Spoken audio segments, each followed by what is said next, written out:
நாளைய தொழில்நுட்பத்தை இன்றே கற்றுக்கொள்ளுங்கள். VIT வழங்கும் நியூ ஏஜ் இன்ஜினியர்ஸ்க்கான நியூ ஏஜ் CSE ப்ரோக்ராம்ஸ் 2026க்கான பிடெக் அட்மிஷன்ஸ் ஓபன். அதே இடத்துல தெரிஞ்சோ தெரியாமலோ தப்பு செஞ்சா அது நிச்சயமா கண்டிப்பாரு. எத்தனையோ வாட்டி அடி வாங்கியிருக்கிறாங்க. அப்படியா? அவரும் சொல்லலையா? அம்மா எம்ஜிஆர் அவங்க நடிக்க சொல்லலையா? அவன் சொல்றேன் படிக்கதான் சொல்லுவாங்க. படிக்கதான் சொன்னாரா? சின்ன வயசுல இருந்தே நான் எம்ஜிஆர் தான் வளர்ந்தேன். அவர் தான் என்னை படிக்க வச்சது. அவர் தான் எனக்கு கல்யாணம் பண்ணி வச்சது. அப்போ ஒரு பெரிய குண்டானில் சாப்பாடு போட்டு அதில் இந்த கருவாட்டு குழம்பு எல்லாத்தையும் போட்டு எல்லாருக்கும் உருண்டை பண்ணி கொடுப்பாராம். லாஸ்ட்ல வழிச்சு எம்ஜிஆர் சாப்பிடுவார். அதுதான் அவருக்கு ரொம்ப பிடிச்சது, ரொம்ப பிடிச்சது. எம்ஜிஆருக்கு எப்படின்னா சொந்தக்காரங்களாம் கிட்டே இருக்கக்கூடாது, எல்லாம் தள்ளி தள்ளி தள்ளி இருக்கணும். மாசத்துக்கு ஒரு வாட்டி எப்பாவது வந்து ஃபங்க்ஷன் டைம்ல அட்டன் பண்ணிட்டு போயிடணும். இப்போ எம்ஜிஆருக்கு எல்லா ஃபைட்டு கீட்டு கலரி ஃபைட்டு எல்லாமே தெரியும். எங்க போனாலும் அவர் ரெடியா தான் போவாரு.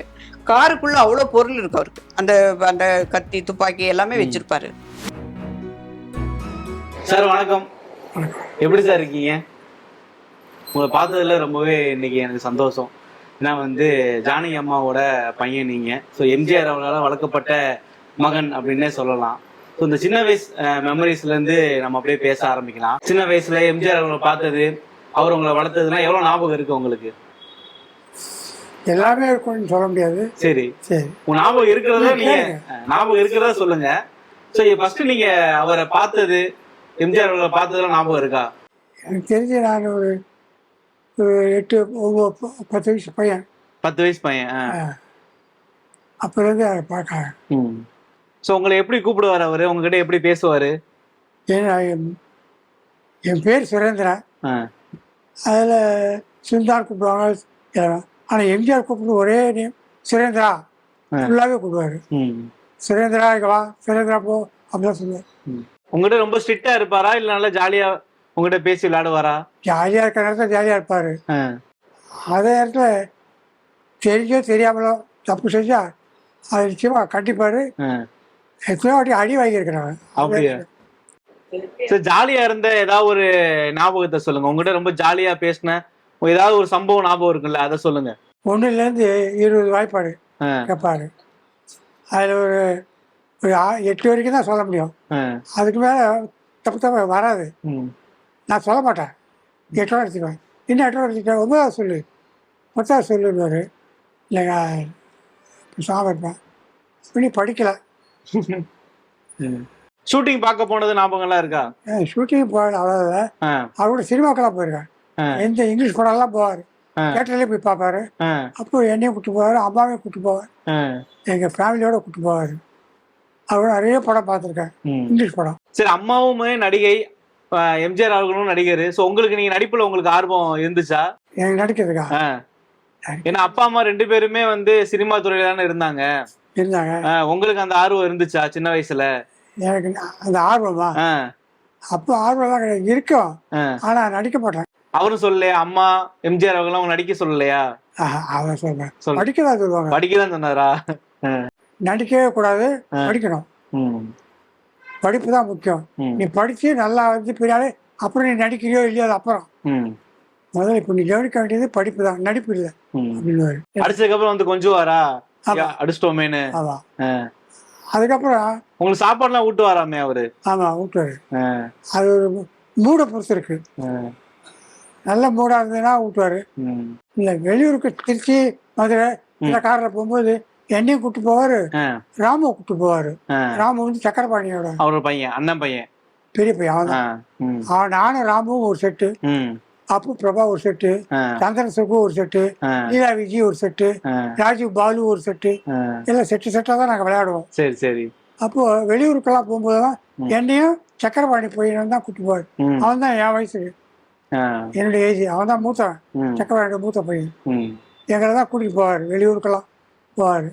இந்திய எதிர்ப்பு போராட்டம் அப்போ அதெல்லாம் நிறைய அப்ப நடந்தது. இந்திய எதிர்ப்பு போராட்டம் அதெல்லாம் எங்களை கூட்டு போவாரு. மேடையில் பேசும்போது நாங்களே இருப்போம் பக்கத்துல. அதான் சிலதெல்லாம் ஞாபகத்தில் இருக்கு, சிலதெல்லாம். சரி சரி. என்ன வரைக்கும் படிக்க வச்சாரு உங்களை? என்ன படிச்சிருக்கீங்க நீங்க? நான் SSLC தான்.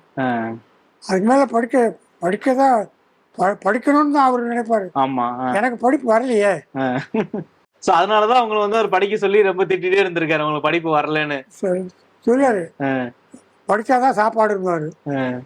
கூட்டில் அம்மா சொல்லு சாப்பாடு போடாத, அவன் படிச்சாதான் சாப்பாடு போடணும். அப்ப அம்மா என்ன சொல்லுவாங்க, ஜானகி அம்மா என்ன சொல்லுவாங்க? அவங்க ஒன்றும் சொல்ல மாட்டாங்க. அவங்க நீ ஆச்சு அவங்க உங்களுக்கு சப்போர்ட் பண்ணுவாங்களா இல்ல அப்பா சொல்றதான் கேட்பாங்க? அவருக்கு தான். அவருக்கு தானா? நம்ம அப்பா எம்ஜிஆர் இல்ல கணபதி பட்லு தான்ன்றது உங்களுக்கு எப்ப தெரிய வந்துச்சு, எந்த வயசுல? சின்ன வயசுல படிக்கும் போதே தெரியும் எனக்கு.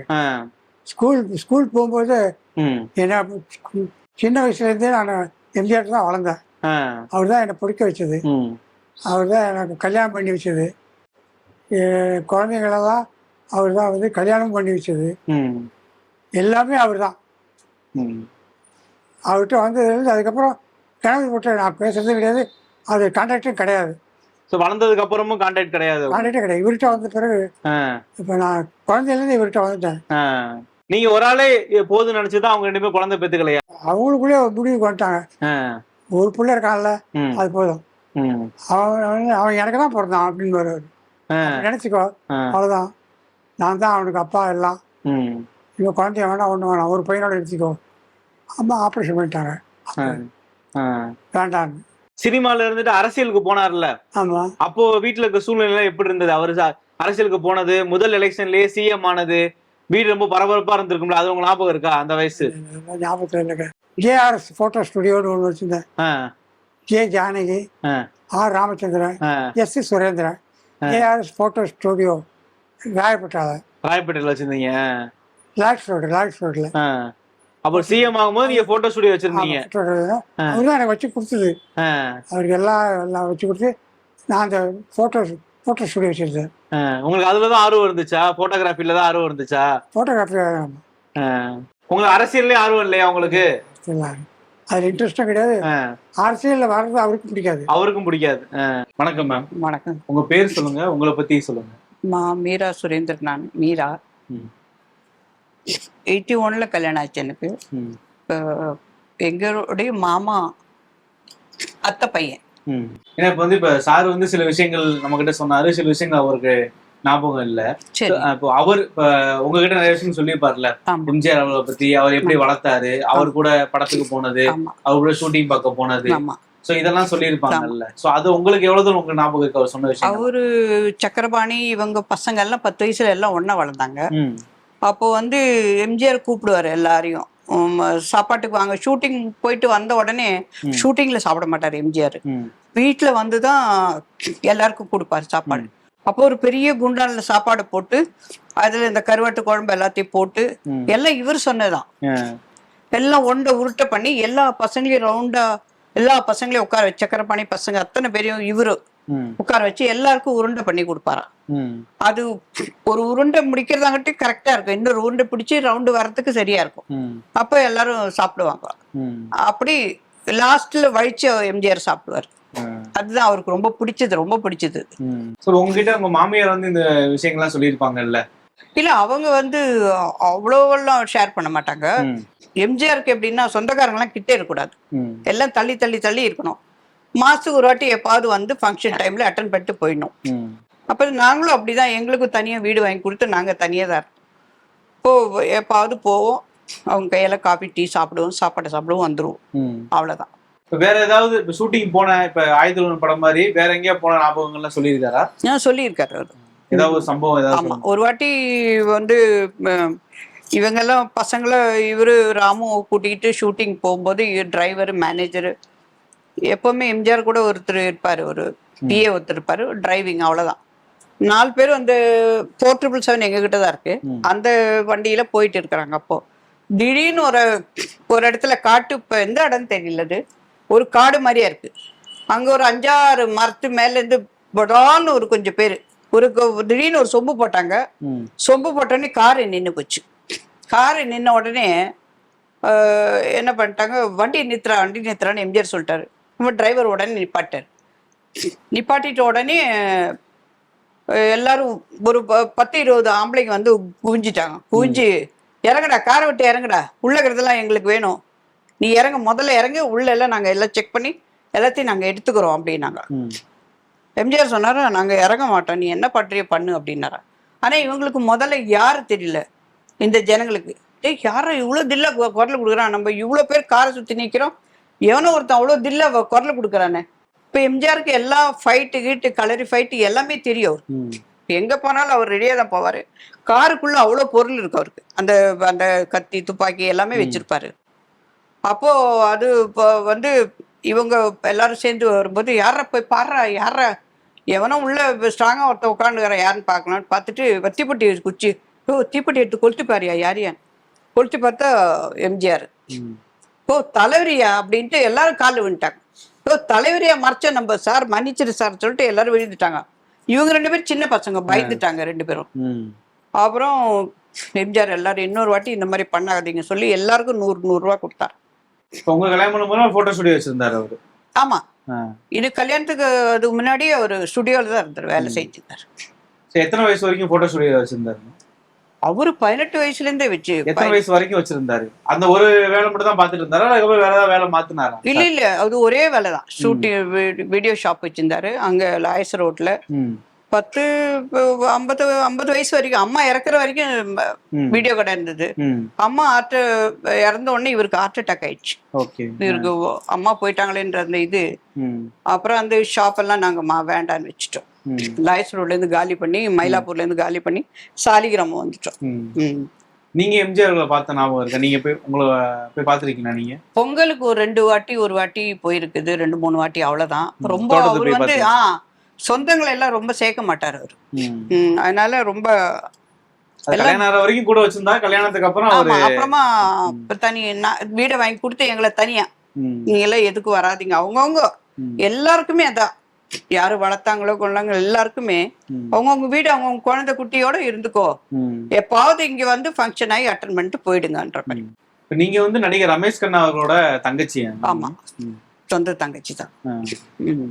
இப்ப அவரு வந்து சின்ன வயசுல இருந்து உங்க வீட்டுல தான் வளர்ந்தாரு? ஆமா, அண்ணன் வந்து 5 வயசுல இருந்து என்கிட்ட தான் வளர்ந்தாங்க. அம்மா எடுத்து வளர்த்தாங்க. நாங்க எல்லாம் ஒன்னா அண்ணன் தங்கச்சி நாங்க வளர்த்தோம்.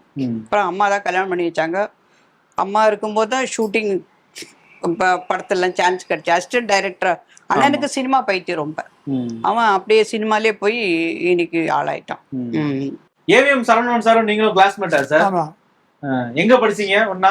School, Penathur Subramaniam high school. 10th வரைக்கும் ஒண்ணா படிச்சீங்களா? நானும் அவனும் ஒன்னா படிச்சோம்.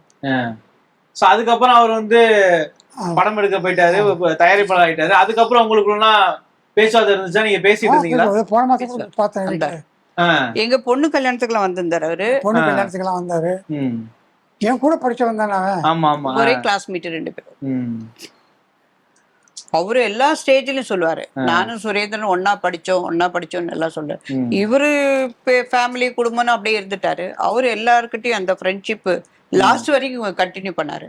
இங்க வந்து உட்காந்து சாப்பிட்டு கூல்ட்ரிங்க் குடிச்சு எங்களோட ஜாலியா பேசுவாரு. நல்ல மனுஷன். போயிருந்தாரா சார்? போயிட்டு நாங்க வந்துட்டோம். சார் வந்து நாங்க 2 பார்த்துட்டு வந்துட்டோம். உங்களுக்கு எம்ஜிஆர் அவர்கள் இறந்த அந்த தேதி ஞாபகம் இருக்கா? அந்த நாள் என்ன நடந்துச்சு ஞாபகம் இருக்கா? 1987 அந்த ஞாபகம் இருக்கா? அந்த செய்தி எப்படி உங்களுக்கு வந்தது? நீங்க போய் பார்த்தது தோட்டத்துல ஞாபகம் இல்லையா? உங்களுக்கு ஞாபகம் இருக்கா அந்த அன்னைக்கு? நாங்க எல்லாருமே போலீஸ் ஜீப் வந்து எங்களை மரியாதையோட கூட்டு போனாங்க. எங்க இருந்து கூட்டு போனாங்க? மயிலாப்பூர் வீட்டுல இருந்தோம் நாங்க. அப்போ மயிலாப்பூர் வீட்டுல இருந்து எம்ஜிஆர் வாங்கி கொடுத்த வீடுதான். அந்த வீட்டுல இருந்து எங்களை கூட்டிட்டு போலீஸ் ஜீப்போட போனோம். தோட்டத்துக்கு போனோம். அப்ப பாடி எங்க இல்ல போயிடுச்சு அப்படின்னாங்க. அப்ப நாங்க ஜானகி அம்மா கூட இருந்தோம். நாங்க தோட்டத்துல அம்மா வந்து போல அப்போ அழுதுட்டே இருந்தாங்க. அம்மா கூட இருந்தாங்க. நாங்க அங்க போக சான்ஸ் கிடைக்கல. ஏன்னா இந்த பச்சை குழந்தைய தூக்கிட்டு அவ்வளவு தூரம் போக முடியாதுன்னு சொல்லிட்டாங்க எல்லாரும். இதை கூட்டிட்டு அந்த ரஷ்ல போகாதீங்கன்னு சொல்லிட்டாங்க. இதான் உண்மை நடந்தது. அப்ப நீங்க பாக்கவே இல்லையா அவரை? அதுக்கப்புறம் வந்ததுக்கப்புறம் பாத்தீங்களா? அதுக்கப்புறமா அந்த ஒரு 5 நிமிஷம் நின்னு பாத்துட்டு வந்துட்டோம். அவ்வளவுதான். அப்ப ஜானகி அம்மா இறந்தப்போ அந்த சூழல் எப்படி இருந்தது? எம்ஜிஆரோட நான் வந்துட்டேன். அண்ணா பசங்க வந்து பாத்தாங்களா அப்போ? ஆமா, சக்கரபாணி பசங்க நாங்க எல்லாம் அங்கதான் இருந்தேன். நான் அங்கேயேதான் இருந்தேன் 2 பசங்களோட. இவர் ராமேஸ்வரம் அம்மா அமிச்சாங்க. லேட் ஆயிடுச்சு வரதங்கட்டியும். அதங்கட்டியும் என்ன பண்ணிட்டாங்க, அது பாடி எல்லாம் அடக்கம் பண்ணிட்டாங்க. இவர் வர கொஞ்சம் பிளெயின் எல்லாம் பிடிச்சி, பிளெயின் கிடைக்கல. ட்ரெயினை பிடிச்சி வரதாங்கட்டி ராமேஸ்வரம் ட்ரெயின் ஒன்று மாற்றி ஒன்று வரதாங்கட்டி லேட் ஆயிடுச்சு. அடக்கம் பண்ணிட்டாங்க. வந்து இல்லை கற்பூரம் ஏற்றி பண்ண உடனே பண்ணிட்டாங்க. வந்த உடனே வந்த பண்ணிட்டாங்க. உடனே உடனே அந்த மினிட்ல ஷார்ட்ல எல்லாம் முடிச்சிச்சு. ம். வந்தார் அந்த லாஸ்ட் மினிட்ல. சார் ரொம்ப நன்றி சார், உங்க நேரத்தை கொடுத்தீங்க. ஸோ ரொம்ப நன்றி sir. Thank you ma'am. Thank you. New age இன்ஜினியர்ஸ்க்கு விஐடி வழங்குகிறது நியூ ஏஜ் சிஎஸ்சி ப்ரோக்ராம்ஸ். 1000க்கும் அதிகமான நிறுவனங்களில் campus placements, highest salary package, இன்னும் பல. 2026 ஆண்டுக்கான BTech admissions open now. A place to learn, a chance to grow.